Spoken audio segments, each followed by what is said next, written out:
Йоу, это Вобр, всем привет, и тема этого выпуска — это 3D-концепция базовых шагов. Что это такое, не путайте с передвижением в пространстве, это немножко другое. Смысл в том, что каждый шаг имеет несколько граней, которые чаще всего начинающие, да и не только начинающие, не видят и не понимают. Тем не менее, понимание этого очень сильно прокачает вашу технику, ваш грув и вообще ваш танец. Мы относимся к базовым шагам как к нечто, что имеет 3 грани, да, условно, или zip-файл, где сконцентрированная информация. Что мы имеем внутри шага? Первое, давайте возьмем на самых простых и всем нам известных шагах, допустим, Барт Симпсон. Первое — это техника. Это, собственно, куда мы ставим ногу, что делают руки. Эти моменты могут быть использованы и отдельно, не только вместе с шагом. Допустим, вы просто фристайлите и используете элемент техники для того, чтобы обогатить ваш фристайл или вас туда пронесло. То есть это всего лишь техника.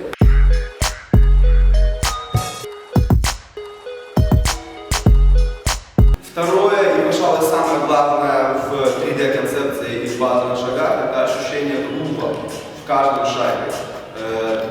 Мы покажем буквально сейчас это чуть подробнее, но если в 3 словах, что каждый шаг имеет в основе своем, безусловно, какой-то грув. Если мы возьмем, опять же, тот же самый Барт Симпсон, то это наше ощущение бум, которое остается, когда мы забираем руки и не делаем ничего, да, практически ногами. Если мы возьмем, допустим, Бисмарки и уберем от него руки, как мы знаем, то у нас останется грув этого шага. Да? Если мы возьмем руки и уберем отсюда руки, у нас останется грув шага, который может быть дополнен абсолютно своими движениями, да, и может быть профристайльным легко. Это второе и очень главное, самое главное в этих шагах. Третье, пожалуй, уже важное для тех, кто понял, почувствовал шаг, это характер. Каждый шаг имеет свой характер. Яркий пример — Джанет Джексон, когда мы будто слегка отшиваем кого-то, да, его неправильно делать сильно резко, да, или не понимая, о чем этот шаг. Есть шаги, которые достаточно такие мягкие, ключевые, тусовые, да. Если мы его меняем, он превращается тут же в другой шаг. Это уже не тот характер, это совсем другой шаг, да. И есть шаги, которые достаточно резкие, например, было бы странно, если бы мы его делали с улыбкой, потому что это такой воинственный, мощный шаг, похожий, имеющий много общего, допустим, с боевыми искусствами, да, или с той формой танца, которую в культуре мы называем крам. То есть это что-то такое, что имеет свой характер. Запомните, что каждый шаг имеет свой характер. Если ваш преподаватель или вы на мастер-классе не поняли характер этого шага, поищите. Самое лучшее, что нужно сделать, это поискать шаги в интернете, где они фристайлят какие-то клипы. Да? Это самое лучшее.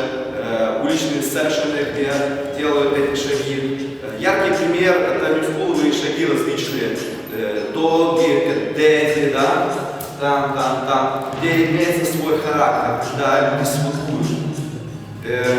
Ищите, смотрите, сейчас мы покажем грув шага, как извлекать грув.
если вы поняли, и сказать в 3 словах, что мы делаем, мы извлекаем грув из zip, да, файла нашего танца. То есть, если у нас есть какой-то pattern dance, у нас обязательно есть какой-то грув, который мы используем, но чаще всего, к сожалению, танцор использует только в этом танце. Если вы перенесете это на свой фристайл, в общем, вы достигнете новых вершин, и это на голову вас, скажем, толкнет в развитии, потому что вы станете более разнообразным.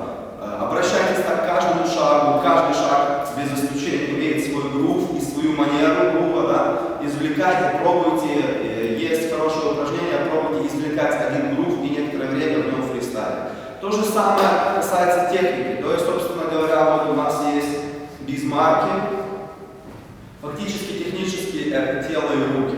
Пробуйте использовать эти руки в разных положениях, на разном уровне, в разных поворотах, с разной динамикой, мягко, жестко,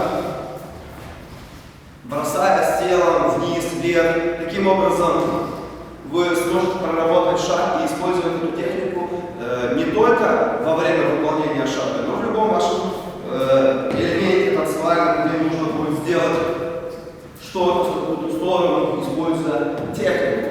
Конкретно технику, то есть руки и ноги этого шага. Относитесь так к каждому шагу, извлекайте полезные для вас движения, которые вы можете потом использовать в вашем фристайле. Тогда у вас не будет вопросов по поводу, как там двигаются руки и куда девать ноги. Все будет очень естественно. В плане характера это 3-й совет. Смотрите видео, это очень важно. Старые видео начала 90-х и заканчивая нашими днями. Не брезгуйте, новая школа имеет отличный флейм, супер стиль, хороший кач. Нет кошерных и некошерных шагов, есть открытые танцоры, которые воспринимают все, пропуская через свое восприятие музыки и делают это своим стилем. Помните, характер формируется в первую очередь в вас, но старайтесь запустить в себе и отработать нечто, связанное с характером шага. Чтобы не была штора, чтобы это не было вот так вот, чтобы вы жили. И было видно, как вы наслаждаетесь танцем.